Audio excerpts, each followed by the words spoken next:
Welcome back to TYT Sports, everybody. Rick Strom and Jason Rubin for you.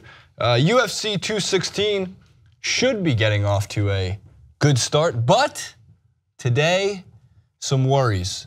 Kevin Lee weighed in at 1 pound overweight, had an hour to drop that weight, was granted even more time after being cleared by a doctor because common sense would tell us that the UFC, under every single possible circumstance, was not going to lose another title fight this year.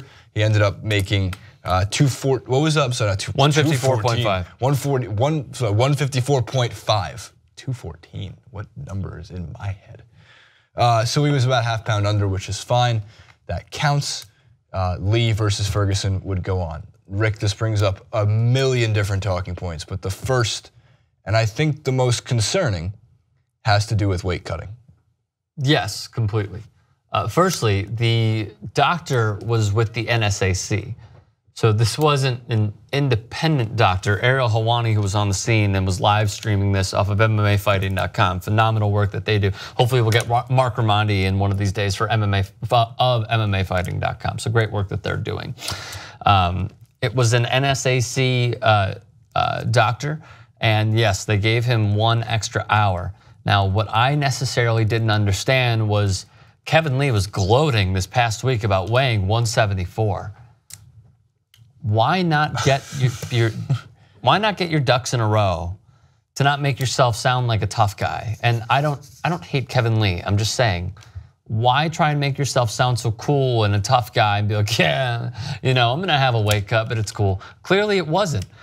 We talked about this on the podcast. Check it out. We'll leave a link in the description. Let me remember to put that in. No, it's on SoundCloud for now, soon to be on iTunes. Yeah, soon to be on iTunes, currently on SoundCloud. But we were talking about this and how a lot of times, and this has happened before, it has led to many health issues with a lot of fighters. There was one fighter who died in mixed martial arts because of the weight cut. ESPN has shown Chris Cyborg and the cut that she's had. Boxers have had to do it as well. Even if they look great the next day, it's because over the span of a few weeks, they've had to cut weight at different ways that their body is not used to, and a lot of times it's led to kidney failure a little bit later on in life. So it is the toughest aspect of the fight game, aside from actually getting in and getting your head knocked in, or a broken bone, or what have you. Nonetheless, Tony Ferguson is going to be fighting Kevin Lee. How do I see it playing out? At 155, I see Tony Ferguson winning, but I do believe, as Tony has said many times through the media, he's going to test Kevin Lee's conditioning. He's going to take him into uncharted territory. And every time that Kevin Lee, who is a noted, very, very good, esteemed wrestler, every time Kevin Lee goes down, yeah, he might be able to take Tony Ferguson down. But Tony Ferguson, so creative, when he is taken down, is going to find a way to have top position, spin around, go on Kevin Lee's back, and I believe he finishes this fight in punches, with punches. He's very elusive. He's very elusive. He's tough to trap, and I think he's the more experienced. And bringing something that I don't know if this is, I'll use one of your terms.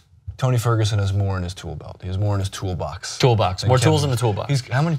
One tool belt, but multiple. I've never heard. Well, technically, if you listen to like Home Improvement with Tool Time, like that's a tool belt. A whole belt of tools. Yeah, he's got them all. I wanted to read Helwani's tweet because we were discussing this during the podcast. Yeah. I fear it's going to take serious injury or even death. It's death, Helwani, for something to change in the sport. Need more weight classes. Yesterday, we needed them. 125, 135, 45, 55, 65, 75, 85. Instead of fake interim belts, just do that. Easy and healthy. What's taking so long? They don't make enough money from putting up that kind of structure. That's a fair point. And what they should do, of course, is that. But the sad truth, as we were discussing before, on the podcast, so you have to go listen to that. The sad truth is, unless somebody notable, and I can't believe I have to say this, unless somebody notable dies from weight cutting or can never fight again, the UFC's needle about this, the NSAC, Nevada commissions, WME, they won't even blink an eye towards it because they don't look at fighters as people, they look at them as cogs into a money-making machine. It's what a lot of corporations do, it's what a lot of businesses do to make their money. The problem is, as Rick always mentions too, with this blood sport is they're already putting a lot on the line to step into an octagon. Yep. and fight for our entertainment in just one of the most natural and raw, intense, tends to be entertaining sports to watch. Boxing, UFC, doesn't matter which of the two, or all MMA. Having said all of that, doesn't mean there should be some precautionary measures taken to protect your fighters. The fighters can't unionize. They've tried. They've failed multiple times because there's constant blocks being put in. They know that it would cause some kind of disruption.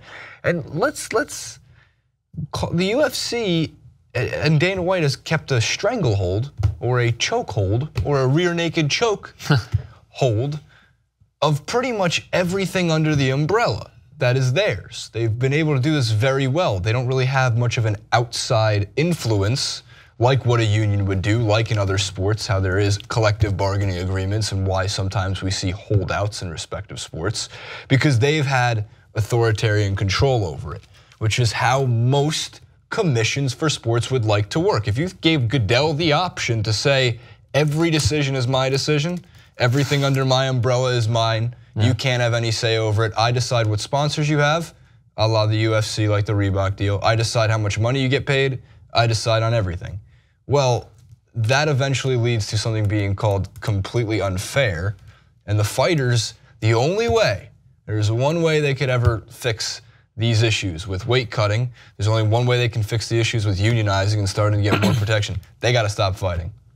That would be it. They can't afford to do it, but what would have to happen is you need some notable guys to say about 2 weeks before a fight, and they has to drop like flies and say, you know what, that New Year's Eve fight, December 30th, we're all dropping out unless you give us a union or allow us to unionize. But it's a lot of organization, it's a lot of legal work, it's a lot of details that a lot of people don't really give a flying fuck about. That's 100% but it's important. So you're basically going on strike. Yeah, you got to strike. Like South Park, Canada. Canada. We can also blame Canada. Never blame Canada. They're good people. Love the neighbors to the north. But we can blame them. Contrasting styles.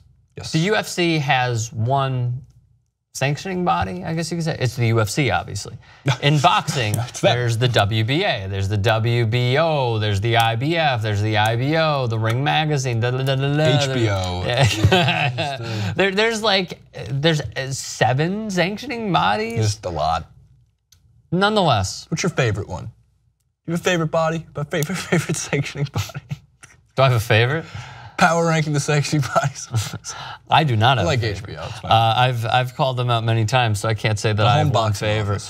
What's that? The Home Boxing Office, HBO. I'm a fan of that one. Yeah, I'm a fan of that too. Okay. I'm fine with that. Jokes played out. Too many. I tried too many. So the weight classes, as you were going through, I counted 17 in boxing. Okay, yeah.